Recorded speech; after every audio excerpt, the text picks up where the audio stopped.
ठीक है, तो ये पॉइंट तो सब्रोगेशन वाले में कल कवर कर ही लिया था अपन ने। सब्रोगेशन वाले में अपन ने कल कवर कर ही लिया था कि sir he will step into the shoes of the creditor, तो सर क्रेडिटर इसके ऊपर केस ठोक सकता है, क्रेडिटर के पास इसके अगेंस्ट सिक्योरिटी है, तो sir he will stepping into the shoes. अब ये सी क्या बन जा रहा है, जी बन जा रहा है, ठीक है, तो क्रेडिटर गारंटर बन जा रहा है, he is stepping into the shoes. तो सिक्योरिटी जो है वही पॉइंट को एनहेंस करके लिखा है कि सर क्रेडिटर के पास में जो सिक्योरिटी थी वो गारंटर का राइट हो जाएगा उस पर, यदि गारंटर को अमाउंट चुकाना पड़ गया है तो। ठीक है, चलिए सेकंड पॉइंट पढ़ भाई। Whether the security knows of such security or not is immaterial, and he is entitled to it. ये देखो कितना अच्छा पॉइंट है। सर गारंटर को चाहे पता हो चाहे नहीं पता हो कि क्रेडिटर ने प्रिंसिपल डेटर से कोई सिक्योरिटी ले रखी है क्या, कई बार ऐसा होता है गारंटर को पता ही नहीं होता है कि प्रिंसिपल डेटर से क्रेडिटर ने गारंटर के अलावा कुछ सिक्योरिटी भी ली हुई है। ठीक है सर, चाहे पता हो चाहे नहीं पता हो दैट इज इमटेरियल, यदि ऐसा कोई सिक्योरिटी का अरेंजमेंट भी हुआ हुआ है साथ में तो वो गारंटर का राइट होगा उस पे। यदि गारंटर को पीडी के बिहाफ पे पैसा चुकाना पड़ गया है तो चाहे पता है या नहीं पता है सिक्योरिटी होगी, सिक्योरिटी पे उसका राइट हो जाएगा because he is stepping into the shoes of the creditor. बोलो समझ में आया या नहीं आया? यस, बोलो मुकुंद, समझ में आया बेटा? ठीक है, चलिए आगे चलते हैं। पूंजी नीव, सुहान गोयल, महक काबरा, वीडियो ऑन कर लो। नेक्स्ट पॉइंट पढ़ भाई मीत। If the creditor loses without surety's consent parts with such security, the surety is discharged to the extent of the value of the security.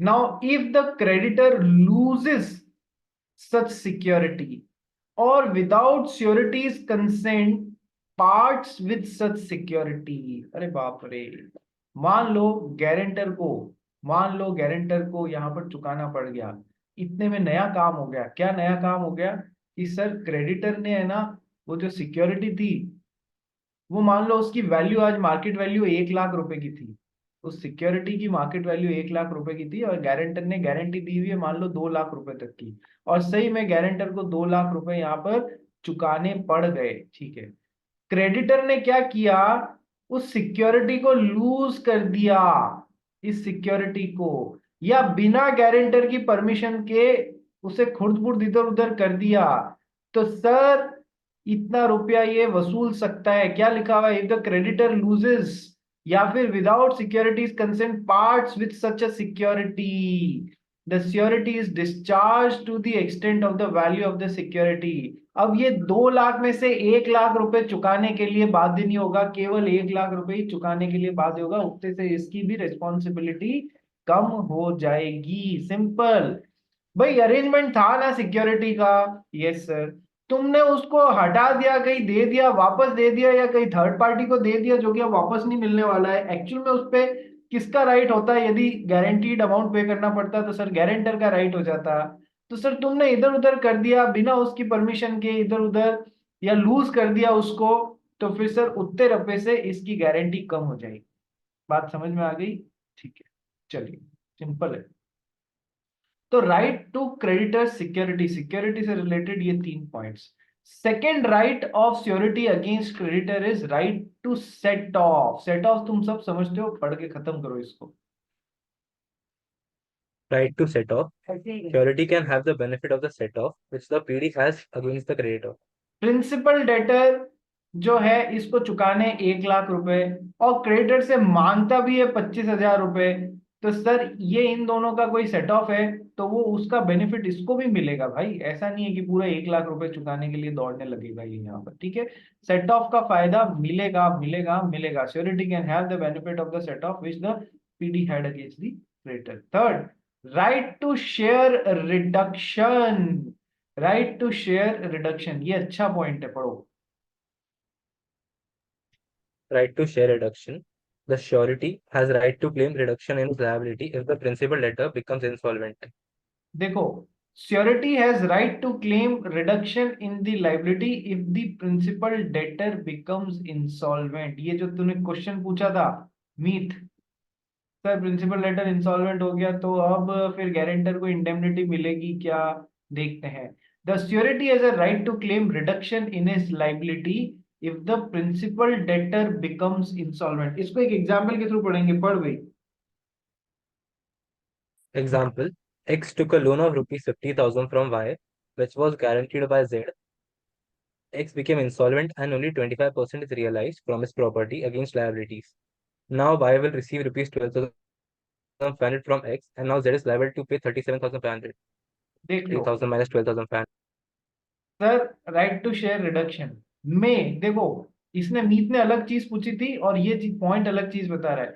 Sir principal debtor को creditor को 50,000 रुपया चुकाना था, ठीक है सर, गारंटर था उसके लिए बैठा हुआ, ये हो गया इंसॉल्वेंट, ये हो गया इंसॉल्वेंट, ठीक है, इंसॉल्वेंट हो गया और इसकी एसेट्स इसकी लाइबिलिटीज का केवल 25% चुकाने के लिए बहुत थी, उससे ज्यादा नहीं थी। तो सर कितना हो गया, 12,500 रुपया चुकाने के लिए बहुत थी, तो वो तो यहाँ से मिल गया। सर अब ये कितना अमाउंट बाकी का, सर ये जो है रिडक्शन जो है, ये 12,500 का रिडक्शन क्लेम कर सकता है, 37,500 रुपीज ही ये यहाँ से यहाँ चुकाएगा, ठीक है। अब यहाँ से यहाँ इंडेमनिटी मांग भी लेगा, पर सर इसके पास में कुछ विशेष बचा नहीं, क्योंकि इसने यहाँ से यहाँ चुका दिया है, खत्म हो गया है इसका मामला, ठीक है। ऐसे टाइम में गारंटर को अब कुछ नहीं मिलने वाला, 37,500 रुपीज। हाँ, इनडायरेक्टली ये 12,500 इस देखो, या तो पूरा का पूरा 50,000 रुपये चुकाता, सुनना मीत, या तो पूरा का पूरा 50,000 रुपये चुकाता और 25% ये क्लेम कर लेता, बात समझ रहा है, तो मिलता वही 12,500 जो मैंने तेरे को इनडायरेक्टली बताया था। पर डायरेक्टली क्या हो रहा है कि सर इसको 12,500 रुपया ही मिला, तो बाकी का अमाउंट ये चुकाएगा, मतलब गारंटर पे वही इफेक्ट आ रहा है जो मैंने बताया, बस घुमा के अलग तरीके से बताया मैंने, ठीक है। तो sir right to share the reduction in case of insolvency, so these are the three rights of surety against the creditor. क्या क्या, क्रेडिटर की जो सिक्योरिटी है, चाहे उसको पता है गारंटर को चाहे नहीं पता है, वो सिक्योरिटी पे राइट किसका होगा, सर क्रेडिटर का, गारंटर का हो जाएगा। यदि गारंटर ने उसमें से कुछ इधर उधर कर दिया, सॉरी क्रेडिटर ने कुछ सिक्योरिटी इधर उधर कर दी है, तो फिर गारंटर की गारंटी भी उतने अमाउंट से कम हो जाएगी। सेट ऑफ कोई प्रिंसिपल लेटर यदि क्रेडिटर के अगेंस्ट रखता है तो सेट ऑफ का फायदा गारंटर को भी मिलेगा। एंड यदि इंसॉल्वेंसी के कारण कुछ ही अमाउंट आया है, तो उस कुछ जो आया हुआ अमाउंट है वो रिड्यूस करके फिर बाकी के अमाउंट की गारंटी दी जाएगी। These are the three rights against, these are the three rights against the creditor, ये तीन। अब आ जाओ पढ़ते हैं rights against the co-sureties, rights against the co-sureties. Now what do you mean by co-sureties, कि सर कई बार होता है ना, ये प्रिंसिपल लेटर ये क्रेडिटर, सर दो तीन जने मिलके गारंटी देते हैं, तो श्योरिटी नंबर 1 श्योरिटी नंबर 2, तो ये दोनों क्या हो गए सर, आपस में क्यों श्योरिटीज। तो सर अब ये श्योरिटी या गारंटर का दूसरे गारंटर के खिलाफ क्या राइट होता है, ये तीसरा एस्पेक्ट अपने को पढ़ना है, right of surety, right against co-sureties. पहला है right to claim the contribution equally, and second is right to claim contribution of only agreed sum, दोनों जैसा कॉन्ट्रैक्ट बना है वैसा। आइए पढ़ना स्टार्ट करते हैं। इसमें तुमको न्यूमेरिकल्स देखने मिल सकते हैं, इसमें तुम लोग को न्यूमेरिकल्स देखने के लिए मिल सकते हैं। आइए पढ़ के समझते हैं। Right against, right of a guarantor against को गारंटर्स और को श्योरिटीज, पढ़ भाई। Co-sureties. When the same debt or duty is guaranteed by two or more persons, such persons are called co-sureties. ठीक है, ये तो पता है अपने को। आ जाओ point number 1। Co-surety is liable to contribute equally, section 146. Unless otherwise agreed, each surety is liable to contribute equally for discharge of whole part or part of the debt remains unpaid by debtor. देखो, यदि contract में कुछ भी नहीं लिखा है कि guarantor number 1 और गारंटर नंबर 2 कितना चुकाएंगे, या तो स्पेसिफिकली बता दें कि सर ये 1 लाख रुपए के लिए रेस्पॉन्सिबल रहेगा और ये 2 लाख रुपए के लिए रेस्पॉन्सिबल रहेगा, तब तो हो जाएगी बात अलग अलग। ऐसा कुछ भी नहीं लिखा है, तो दोनों बरोबर बरोबर अमाउंट के लिए रेस्पॉन्सिबल रहेंगे equally, unless otherwise agreed both will be responsible to give the guaranteed amount equally. पहली बात क्लियर हो गई, yes sir. Co-sureties are liable to contribute equally unless otherwise agreed. Each surety is liable to contribute equally for discharge of whole debt or part of the debt which remains unpaid by the debtor. मान लो कि sir 2 lakh रुपए चुकाने थे यहां से यहां पर, principal debtor 50,000 रुपए चुका पाया, यानी कि अब 1.5 लाख रुपए चुकाना है, तो सर कॉन्ट्रैक्ट में कुछ भी नहीं लिखा हुआ है तो दोनों 75,000 चुकाएंगे। क्लियर है? Very simple. Yes sir. हुकुन मिसिंग योर केला चिप्स, बहुत दिनों से नहीं खाई दिखती है तूने। चलो आ जाओ आ जाओ आ जाओ, एग्जाम्पल पढ़ दी। Example A, B, and C are sureties for D. D defaults for rupees 3 lakh. A, B, and C will each bear rupees 1 lakh. Unless otherwise agreed equally. Second example. Sureties for D are A rupees 20 for 25%, B 25%, and C 50%. D defaults for rupees 1 lakh. A and B will bear 25,000 each, and C will bear 50,000. देखो या तो बता दिया कितना कितना है, तो जितना भी अमाउंट है वो इस हिसाब से प्रोपोर्शनेटली पे कर देंगे, और नहीं बताया तो इक्वली पे करेंगे। As simple is that. ठीक है। Here it is otherwise agreed, in the second example it is otherwise agreed, not equally but otherwise agreed. ठीक है। चलिए नेक्स्ट वाला बड़ा ही अच्छा है। Right to claim the contribution of only agreed sum. यहां तो हम कह रहे हैं, ऊपर में तो हमने कहा जो भी अमाउंट है उसका, नीचे में हम कहेंगे right to claim contribution of only the agreed sum, उसमें कैसे बैलेंस होगा। ये बड़ा अच्छा ही पॉइंट है, क्वेश्चन वाला पॉइंट है ये। पढ़, पूरा पढ़ते हैं फिर समझते हैं इसको। पढ़ भाई। Right to claim contribution of only agreed sum, Section 147. The principle of equal contribution is subject to the maximum limit fixed by a surety to his liability.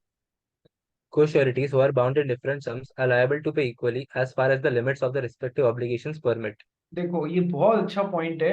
The principle of equal contribution, ये principle होना चाहिए, PLE होना चाहिए मेरे समझ से। The principle of equal contribution is subject to the maximum limit fixed by a surety to his liability. समझना, यहां से आएगा, यहां से समझ में आएगा कि सर को sureties who are bound in different sums are liable to pay equally as far as the limits of their respective obligations permit।